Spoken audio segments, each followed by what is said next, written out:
గౌరవనీయ ఉప ముఖ్యమంత్రి ప్రజలందరూ టీవీల దగ్గర చూస్తున్నారు. పవన్ కళ్యాణ్ గారు గౌరవ అధ్యక్షుల వారికి హృదయపూర్వక నమస్కారం.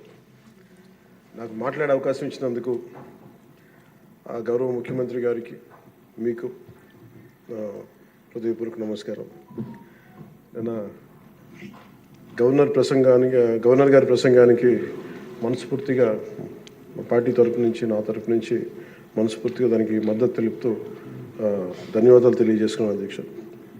ఇక్కడున్న ఎక్కువ మంది చాలా సీనియర్ నాయకులు, మోస్ట్ ఆఫ్ దెమ్. నాకు ఇలాంటి సెషన్స్ ఎలా ఉంటాయో నాకు తెలియదు. ఫస్ట్ టైం నేను అంటే గొడవ ఎలా ఉంటుంది అసెంబ్లీలో నాకు తెలియదు.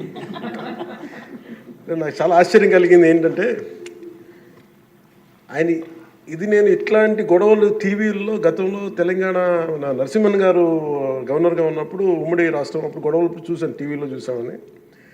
అట్లీస్ట్ దానికి ఒక కారణం ఉండిందో ఇంకో 100 విభేదించే పరిస్థితులు ఉన్నాయి. ఇక్కడ విభేదించడానికి ఏముందో నాకు తెలియలేదు. నేను అనుకుంటా ఉన్నాను అసలు ఇలా ప్రవర్తించవచ్చా అని, ఇలా చేయొచ్చా అని. అంటే ఇది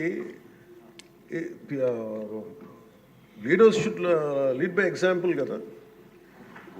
రాష్ట్రానికి ప్రథమ పౌరులైన గవర్నర్ గారు ఇలా ఈ స్థాయిలో ఉండి ఆయన మర్యాదపూర్వకంగా వచ్చి మన బడ్జెట్, మన రాష్ట్ర విధానాలని ఆయన ప్రవేశపెట్టి మాట్లాడుతూ ఉంటే గౌరవించే విధానం ఇదేనా అని అనిపించింది. సో నేను మనోహర్ గారితో మాట్లాడుతాను, మా సహచరులను మంత్రి, మన సివిల్ సప్లైస్ మినిస్టర్ గారితో. నా రూల్ బుక్ మేమిద్దరు మాట్లాడుకుంటే rules of procedure and conduct of business in Andhra Pradesh legislative assembly ఏంటి సార్ ఇలాగే మాట్లాడేస్తారంటే దాంట్లో చూపించాను. చాప్టర్ 5లో when the house assembles under article 175 176 of the constitution, every member shall maintain the dignity and solemnity of the occasion before, during or after the governor's address and shall not obstruct or interrupt the address in any manner. Maintenance of dignity and salinity at governors address అనేది చాలా స్పష్టంగా ఈ rule బుక్లో ఉంటే మనమే రూల్స్ని implement చేయాల్సిన వాళ్ళం. వారికి సంఖ్యాబలం ఉందా లేదా పక్కన పెడితే every member of this house has a responsibility to follow the rules. మనమే కనుక రూల్స్ని బ్రేక్ చేస్తే ఇంక మన ప్రజలకి కానీ చూసే వాళ్ళకి ఏం చెప్తాం. నాకు చాలా కాలం క్రితం నేను అప్పుడప్పుడు మనోహర్ గారిని అడుగుతూ ఉంటాను, సార్ అసెంబ్లీలో ఇక్కడ ఏమి గొడవలు జరిగినా ఎందుకు కేసులు పడవని. ఇక్కడ ఏమి మీకు కొట్టుకో, ఇది నాకు చాలా కామన్ మ్యాన్ ఒక ఇష్యూ, ఒక ఇన్క్విజిటివ్నెస్.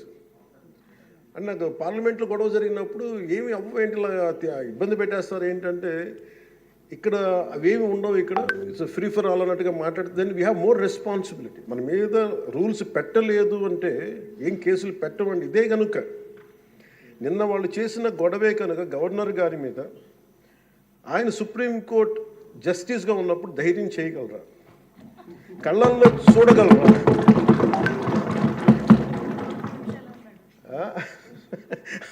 నాకు అది అనిపించింది. అంటే గౌరవించాల్సింది పోయి ఈ విధానం ఏంటనిపించింది.